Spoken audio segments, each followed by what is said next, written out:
Rudi Soy. Ini menarik dan menjadi atensi bukan hanya masyarakat NTT hari ini, tetapi sudah menjadi perhatian masyarakat Indonesia. Seorang yang polisi yang membongkar sebuah kejahatan, lalu kemudian dia diadili. Saya hanya khawatir pimpinan Pak Kapolda, kalau tidak dianulir, dikoreksi putusan PDTH di proses banding nanti, maka saya khawatir tidak ada lagi polisi yang berani membongkar kejahatan lain. Kenapa? Karena ketika dia membongkar suatu peristiwa kejahatan, justru dia yang akan jadi korban, Pak. Padahal sejatinya Rudi Soy kalau benar dia membongkar kejahatan ini, harusnya dia diberi apresiasi, reward oleh Polda NTT. Di samping tadi, rekam jejak saudara Rudi Soy ini sangat luar biasa sebagaimana disampaikan oleh senior kita, Pak Benny Kabur Harman, yang notabene dapil beliau. Karena itu Pak Kapolda, kalau benar ada yang backing BBM ini sungguh memalukan kita. Ini harus dibongkar, Pak. Bukan Rudi Soy yang harus jadi perhatian kita, tetapi apa yang telah dibongkar oleh saudara Rudi Soy ini yang harus ditelusuri mendalam oleh Polda NTT. Saya kira itu catatan kami dari fraksi Nasdem Pimpinan. Assalamualaikum warahmatullahi wabarakatuh.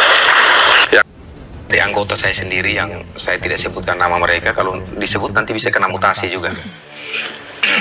Lalu dari masyarakat, dari masyarakat terkait kelangkaan di pusaran nelayan. Ya, di Kota Kupang itu dia dikelilingi oleh laut yang mata pencarian masyarakat itu di nelayan. Lalu saya mendapatkan informasi itu, saya melaporkan kepada Pak Kapolresta. Saya melaporkan kepada Kapolresta, Pak Kapolresta bilang selidiki. Itu perintahnya beliau. Selidiki, lalu libatkan semua perwira. Beliau sampaikan libatkan semua perwira. Sekitar bulan apa itu, Bang? Juni, sekitar tanggal 15, ya tanggal 15 Juni. Itu awal-awal saya berdiskusi dengan beliau.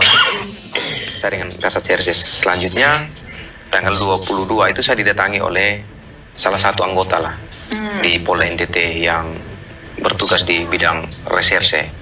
Jadi dia sampaikan ke saya, Abang, kalau nanti nangkap minyak, dampaknya ke Krimsus. Itu tanggal 22. Lalu atas peristiwa itu saya melaporkan kepada Kapolres dan Kasat CRC. Saya melaporkan, lalu Kapolres bilang, Rut, tegak lurus aja. Pokoknya kamu tegak lurus aja. Nanti kalau ada yang hubungi, saya yang jelaskan. Pada tanggal 22 itu langsung saya perintahkan anggota lewat grup, saya perintah Kapolresta tangkap BBM ilegal. Itu perintah saya. Berlanjut sampai ke tanggal 24 masih saya perintahkan, dan Kasat juga di situ, Kasat monitor, tangkap. Perintahnya dalam minggu ini harus tangkap. Lalu tanggal 25 itu kami bergerak. Tapi dari 15 sampai tanggal kita sudah mendapatkan berbagai informasi siapa itu. Ternyata yang main ini pemain-pemain lama. Yang mulai nimbun ini adalah pemain-pemain lama yang sudah kita sudah tahu latar belakang mereka seperti apa. Kita sudah tahu semua. Lalu tanggal 25 pagi saya perintahkan anggota semua kumpul. Dan anggota saya sampaikan hantam itu kalau bahasa NTT itu pokoknya tangkap. Itu perintah, pernyataannya seperti itu. Lalu saya didatangi oleh anggota saya 3 orang. Lalu mereka sampaikan bahwa kita cek, pokoknya intinya dari percakapan itu cek, jangan sampai uang ini masuk ke atas gitu, ngomongnya ke pos kita.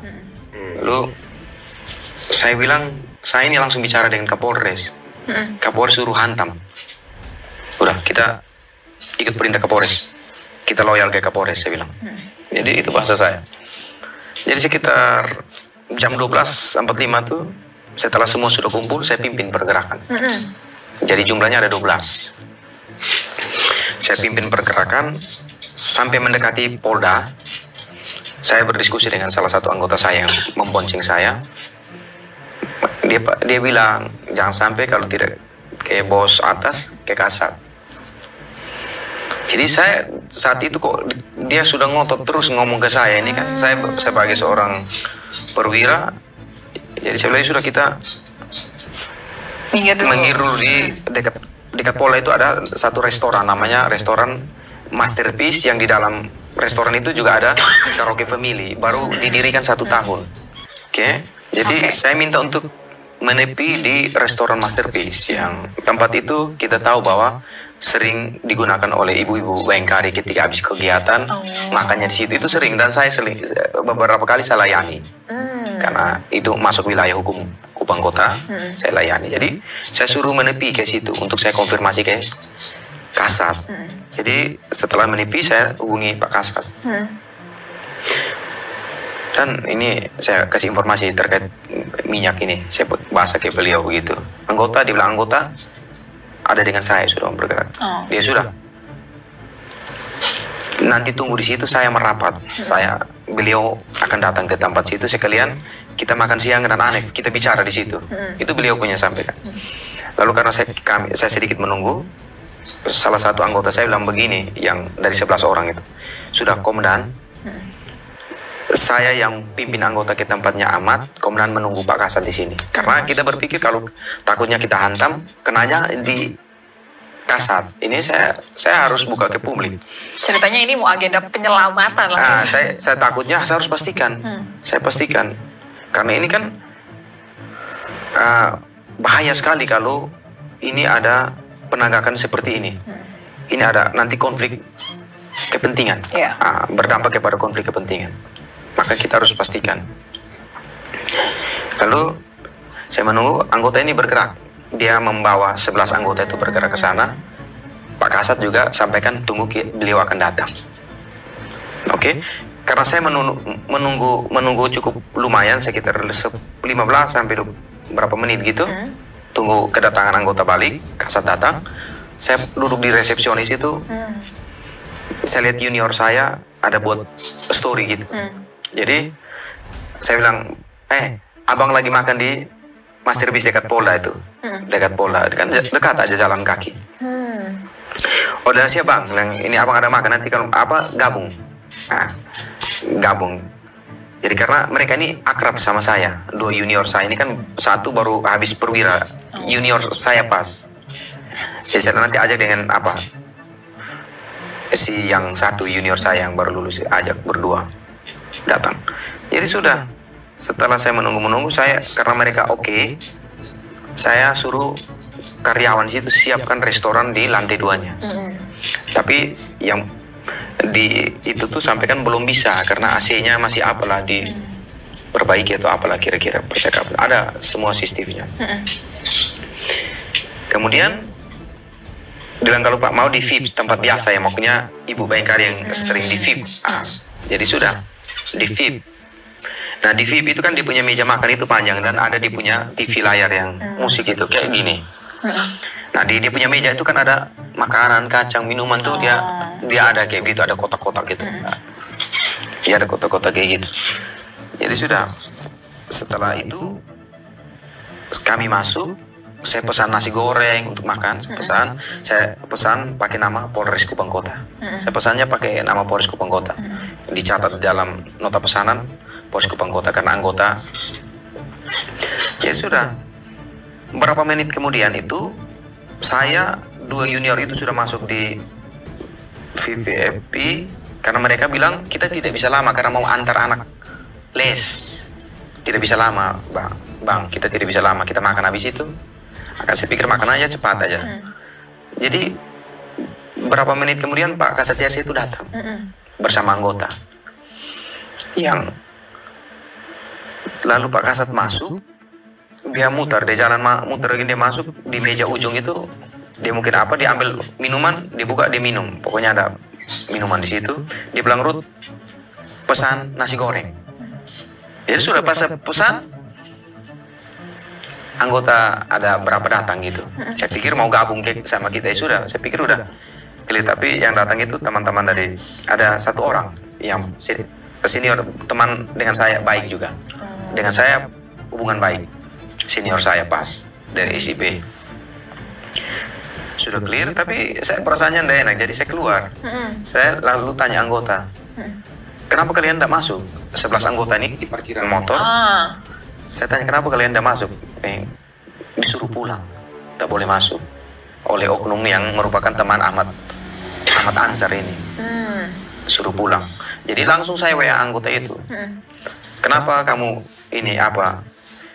Oh, dia bilang, oh saya waktu itu saya sampaikan mereka berkerumun di situ. Ini yang saya interpretasikan bahasanya gitu. Lalu saya karena mau katakan bahwa provos mau datang, maka saya suruh pulang. Padahal waktu itu tidak ada provos. Provos yang berpakaian dinas tidak ada itu. Oh, jadi atas situasi itu tanggal 25 Juni 2022 setelah saya memimpin mau pergerakan itu. Jadi sudah, saya lapor Pak Kapolres. Oh, Kapolres. Bapak, ada kejadian ini. Lalu beliau sampaikan, ya saya keep ya pernyataan beliau. Saya keep, saya tidak kosong. Jadi beliau menyatakan bla bla bla gitu. Lalu oke. Tapi karena beliau tidak ada perintah suruh menghentikan proses penyidikan, kita terus berlanjut. Tanggal 26 saya pastikan memang betul dia main minyak, dia cara membeli minyaknya seperti apa, dia terkoneksi dengan siapa-siapa, itu pada klop di hari. Dan saya mendapatkan data dia punya kontribusi ke anggota saya yang saya pimpin ini. Oh, bawaan saya yang Bang saya pimpin. Rudi. Ya. Ada aliran dana ke situ. Tapi dia bukan yang boncengin abang tadi kan? Nah, tapi kita ya, lalu tapi saya pikir ya tetap selagi Kapolres belum perintah henti ya kita jalan. Saya konfirmasi ke dia benar tanggal 27 saya memimpin anggota langsung ke tempatnya Ahmad. Oke. Saya konfirmasi benar kamu pernah begini, kamu punya izin, tidak punya semua, tidak punya semua. Lalu punya izin kapal. Awalnya dia bilang iya punya, tapi kan Bang, ini belum dijelasin nih, si tokoh Ahmad ini permainan dia seperti apa, Bang? Jadi Ahmad ini saya gambarkan dia, profiling dia tentang siapa dia. Dia ini sudah sering bermasalah hukum di masalah niaga BBM. Pertama dia pernah ditangkap oleh Polres Kupang Kota itu. Residivis. Dia menampung minyak ilegal 6 ton dan membawa dia dalam penjara. Yang kedua, dia ini pernah ditangkap juga oleh Pol NTT, Sabara Pol NTT. Lalu di situ dia terjadi penyuapan ke anggota Sabara Pol NTT. Terkait minyak juga. Minyak dia kasih 30 juta. Lalu anggota ini ditangkap oleh si oknum Paminal ini. Tetapi Ahmadnya enggak? Ahmadnya dilepas. Anggota yang diproses. Nah, dengan dalil? Tidak tahu ini yang kita tahu. Makanya kita waktu fakta penyelidikan kita tahu bahwa anggota oknum Propam ini dengan Ahmad ini punya hubungan baik. Ya karena anggota diproses, Ahmad yang melakukan pidana tidak diproses itu. Dua. Yang ketiga, Ahmad pernah sekitar tahun 2023 ya atau 2022 itu dia diperiksa terkait dapatnya minyak di perbatasan Timor Leste yang bersumber dari gudangnya Ahmad. Oh, sampai ke Timor Leste ya. Itu profil ada datanya. Jadi itu kira-kira track record Ahmad. Lalu dia juga pernah si pemain lama. Dia juga pernah ada kaitannya dengan oknum Krimsus yang kemudian oknum Krimsus ini ditetapkan sebagai tersangka. Lagi, justru anggota yang kena lagi dua berarti yang kena udah. Punya korelasi dengan Ahmad, tapi Ahmad waktu itu tidak disangka, tapi anggota Krimsusnya ditersangkakan. Jadi kondisi-kondisi dia seperti itu, maka kita tahu Ahmad itu residivis. Orangnya baik Pak Ahmad itu. Orangnya baik, tapi kita tidak tahu siapa di belakang dia. Nah, kalau itu yang sementara kami ini kira-kira seperti itu.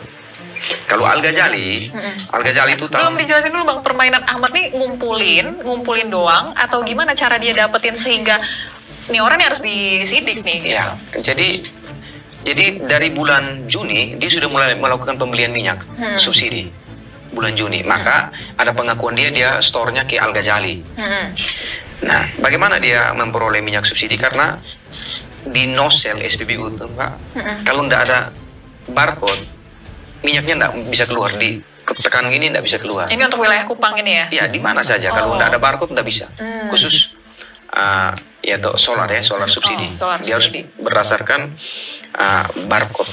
Nah, itu kan untuk usaha-usaha mikro, ekonomi kerakyat untuk itu tuh. Jadi seperti itu, dan kami sudah sering nangkap minyak, jadi udah tahu pola ini. Lalu setelah kita selidiki lanjut kan ternyata ada nama Lau Akuan, di mana Lau Akuan itu pengusaha Cilacap yang mendapatkan kuota minyak itu paling besar yang menurut penyelidikan atau informasi yang kami dapat sesuai barcode yang kami sementara pegang. Jadi Lau Akuan itu memiliki belasan kapal, tetapi yang kami dapat dia memiliki 4 barcode dengan kuota tuh per harinya bisa sampai 5 ton, 4-5 ton. Nah, ini yang menjadi, saya bilang ini yang harus dibuka. Kenapa yang bukan nelayan NTT memperoleh barcode untuk kepentingan nelayan? Kan dia mendapatkan barcode untuk minyak subsidi, kepentingannya untuk nelayan. Tetapi kan dia ini kita ketahui bukan nelayan. Di dalam peraturan tentang perikanan itu kan harus kalau usaha-usaha mikro itu dia semacam penggabungan beberapa nelayan, baru diberi rekomendasi untuk kegiatan nelayan gitu. Beliau ini dia untuk operasinya pengusaha kapal aja gitu, bukan nelayan? Dia bukan nelayan. Termasuk Ahmad pun nggak dapat. Ahmad memiliki barcode seperti punya Lau Akuan. Ini sementara kita selidiki. Karena dengan gampang dia mendapatkan minyak subsidi. Ini sebenarnya ini yang saya anggap bahwa dugaan saya inilah yang disebut dengan mafia. Bukan masalah ada minyak 1 jergen, ada minyak 1 drum, tapi cara niaga. Bagaimana dia membeli minyak dengan cara yang benar ataukah tidak. Nah, ini yang harus kita selidiki. Kan begitu. Gitu. Oke. Kemudian dari Ahmad ini, dari pengakuan Ahmad, dia memberikan minyak-minyak yang dia tampung itu ke Al Ghazali. Iya, 2 kali dia bilang makanya saya. Nah, setelah Al Ghazali ini kita juga tahu Al Ghazali ini juga pernah saya tangkap salah satu temannya Al Ghazali. Di situ kan ada transaksi uang Al Ghazali dengan si orang yang saya tangkap itu. Tapi dalam proses penyidikan itu saya tidak dimasukkan di dalam sprint itu. Kalau diusut kembali bisa kebuka lagi korelasinya. Oke. Berarti sekarang ini yang diusut terpaksa berhenti. Ya. Kasus ini, pengungkapan mafia BBM ini, dengan Abang diberhentikan juga. Ya, saya diberhentikan ini perlu saya garis bawahi setelah saya pasang polis lain tanggal 27 Nah, itu Juni. dia yang mau kita obrolin. Tanggal 20 Juni saya buat laporan saya